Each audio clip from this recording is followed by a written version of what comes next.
Hey everyone, I'm Adam Kimble, and today we're going to be diving into one of the most essential pieces of trail running, and that's hiking both with and without poles. When the climbs get steep, good technique makes all the difference. So let's start by talking about hiking without poles. You want to try to keep your chest up, you want to take a lot of short steps, so high cadence, and then as it gets steep, you can put your hands on your thighs and kind of push off.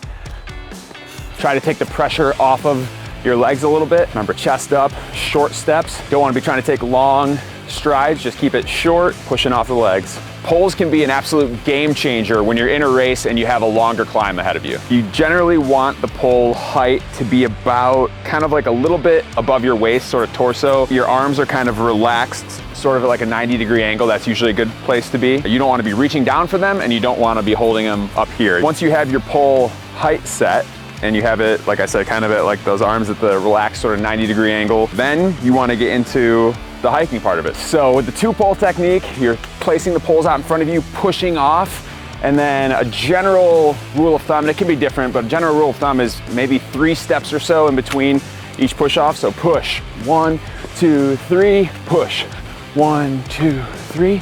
Just keep the poles in alignment with each other, kind of synced up next to one another.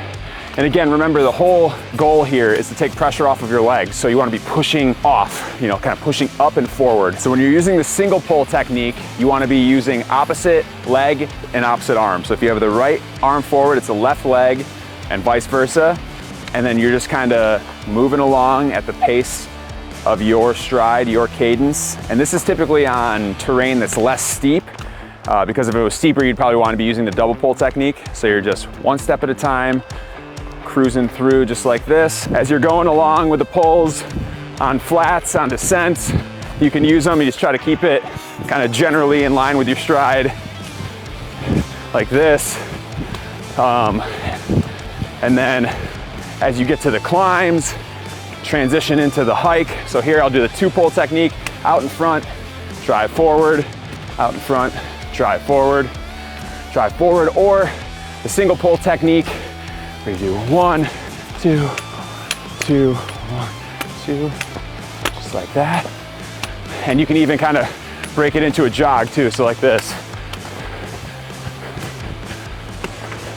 You may have noticed that a lot of top runners will use poles during a race because it helps them conserve energy. But it's important for you to decide what works best for you. So try poles in training, try hiking without poles, and see what you like best so that you know what to use on race day. So remember, when it comes to hiking, just dial in that technique and you'll power through those climbs like a pro.